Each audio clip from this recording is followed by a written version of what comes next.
ये देखो।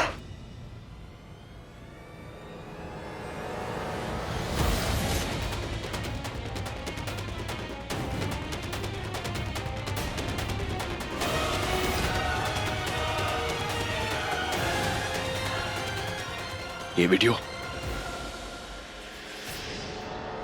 किसने भेजा आपको रानी साहब? फेक है ये। जिसने आपको ये वीडियो भेजा है उसका नंबर दीजिए मुझे, मैं देखता हूं क्या लगता है उसे। ऐसे फेक वीडियोस भेजकर हमें बेवकूफ बना सकता है वो। शर्म आनी चाहिए ऐसे लोगों को। ये वीडियो रानी साहब ये फेक है, नकली है ये। आप भी इन बेफिजूल चीजों पर भरोसा करके परेशान मत होइए रानी साहब। रानी साहब बिरजू और रानी दोनों को जानता हूं मैं, उनके साथ बलिया में रहा हूं। उन दोनों के बीच में दोस्ती के अलावा कोई और रिश्ता नहीं है रानी साहब। ऊपर से आप देखिए ना, वीडियो देखिए, बिरजू के कपड़े देखिए। बिरजू ऐसे कपड़े नहीं पहनते। जिसने भी आपको ये वीडियो भेजा है वो सिर्फ उनकी दोस्ती का नाम खराब करने की कोशिश कर रहा है।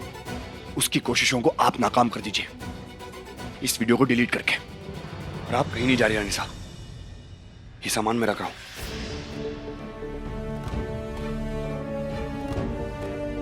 रानी साहब प्लीज ये सब रहने दीजिए, आप बैठिए बैठिए इधर।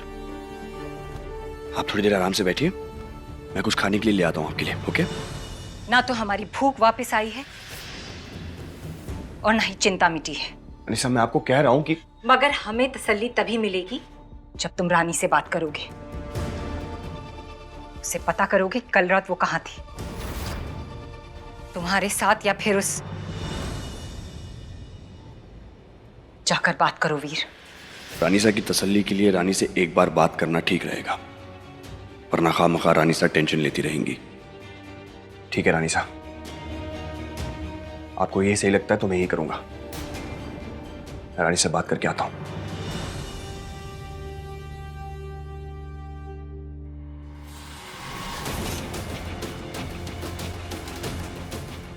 ताश में हुक्म का इक्का एक होता है और रानी 4। एक चाल बेकार हुई है, 3 अभी भी बाकी हैं। एक बात तो तय है वीर कि तुम्हारी इस प्यारी रानी को रजावत परिवार छोड़ना ही होगा।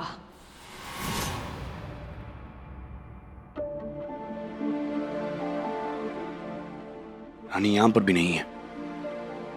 क्या बात है बिरजू, नए कपड़ों में एकदम चमक रहे हो। हाँ हो, दुबई में हम ऐसे ही कपड़े पहनते थे, फिर गाँव चले आए तो सोचा जैसा देश वैसा भेष। और वैसे भी वो कुर्ता पहन पहन कर बोर हो गए थे हम, तो सोचा ये पहन लेते हैं।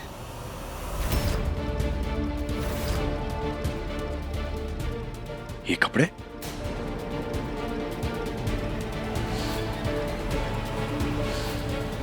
ये तो वही कपड़े हैं जो उस वीडियो में थे। मुझे रानी से बात करनी होगी अभी।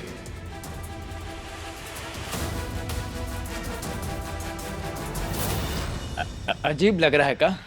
अजीब का तो पता नहीं, पर अब गरीब नहीं लग रहे हो। तारीफ करा था कि ताना मारा था ससुरा। इससे पहले कि बहुत बड़ी कंफ्यूजन हो जाए मुझे रानी से बात करनी होगी। पर रानी है कहां? ब्रो, विक्रम, आपसे कुछ जरूरी बात करनी है। क्या हुआ? आप ठीक है? ये जो हॉल में मंडप सजा है, इसके बारे में कुछ कहना चाहेंगे आप? क्या मतलब? सीरियसली आपको अब भी फर्क नहीं पड़ रहा? ब्रो ये मंडप आपकी और कियारा की शादी का मंडप है, पता है ना आपको? आप कब मानेंगे कि आप भाभी सा के बिना नहीं रह सकते?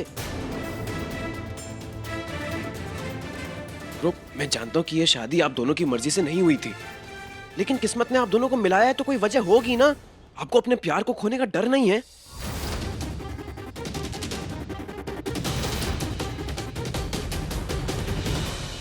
मैं जानता हूं कि ये शादी आप दोनों की मर्जी से नहीं हुई थी, लेकिन किस्मत अगर आप दोनों को साथ लाई है तो इसकी कोई वजह होगी ना ब्रो। आपको अपने प्यार को खोने का डर नहीं है? ब्रो आप अगर चाहेंगे ना तो ये सब अभी रुक सकते। प्लीज ब्रो रोक दीजिए इस सबको।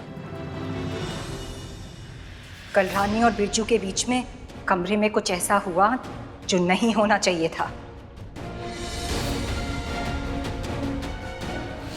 अरे क्या सोच रहे हो, बोलिए ना। जवाब की तलाश में मैं खुद हूँ काम। मैं आपसे बाद में बात करता हूँ। सॉरी। रोब,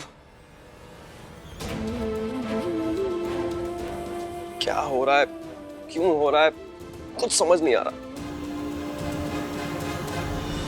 गांव से गोवा आ गए पर सुरती देवी की कमी अभी तक महसूस नहीं हुई। मैं जानता है काहे? काहे?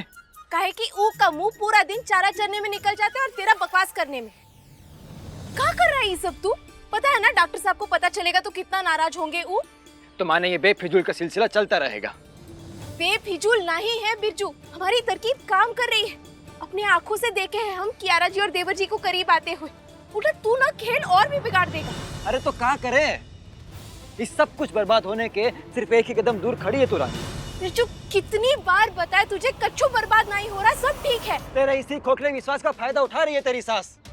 हम जानते हैं यूं कुछ गड़बड़ कर रही है, इसलिए गए थे हम कल रात उनसे बात करने के लिए। क्या बोला तू? तू पागल हो गया है का?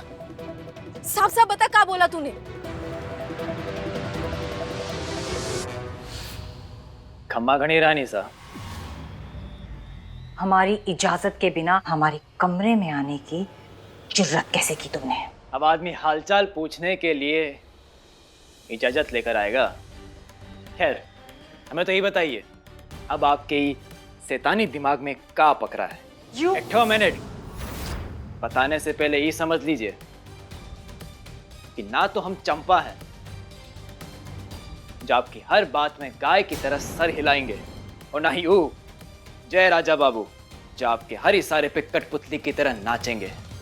चेतावनी देने आए हैं आपको, रानी का अगर कुछ भी बुरा किए तो हमसे बुरा कोई नहीं होगा।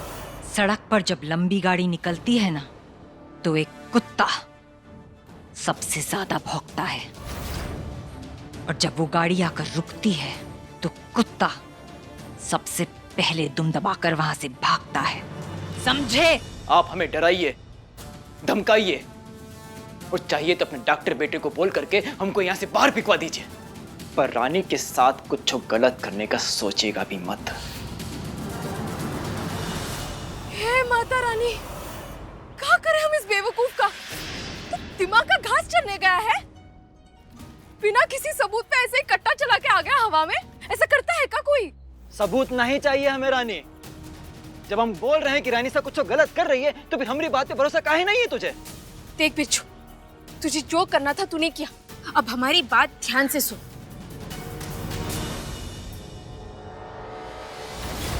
चाहे जो भी हो जाए, आसमान फट जाए, जमीन हिल जाए, जो भी हो जाए, लेकिन कल रात जो हुआ डॉक्टर साहब को नहीं पता चलना चाहिए। पर वो जो कर रही है उन्हें हम संभाल लेंगे, पर ये बात ध्यान में रखना, डॉक्टर साहब को कच्चू भी पता नहीं चलना चाहिए। पूछेगी नहीं? ठीक है।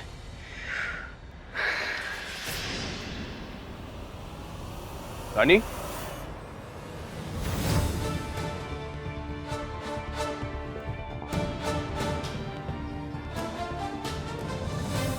डॉक्टर साहब कच्चू सुने ना हो बिरजू और रानी सा के बहस के बारे में। बचा लेना माता रानी।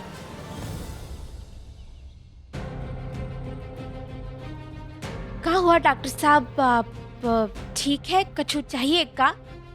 आपसे एक सवाल करना था रानी। जी। कल रात आप कहाँ थी?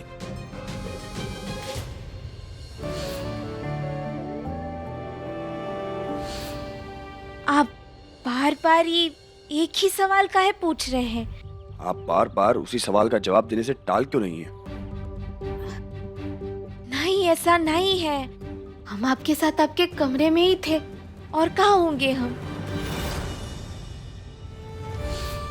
मैं इस कमरे में क्या कर रहा हूँ? यहाँ कैसे आया मैं? रानी मुझसे झूठ क्यों बोले जा रही हैं? कल रात को तो मैं अपने कमरे में भी नहीं था। लगता है डॉक्टर साहब नशे में इतने धुत थे कि कल रात का उन्हें कुछ भी याद नहीं है। बार बार हमसे पूछे जा रहे हैं, अब कैसे बताएं इन्हें कि हमें शर्म आती है। बिरजू से बात हुई आपकी? कहीं ये सब सुन तो नहीं लिए? रानी, नहीं, अब नहीं तो माने हम देखे भी नहीं है उसे सुबह से। कहाँ होगा वो, पता नहीं। एक और झूठ क्यों बोल रही हैं रानी ऐसा? इससे पहले बात ज्यादा बढ़ जाए, मुझे सब कुछ क्लियर कर लेना चाहिए।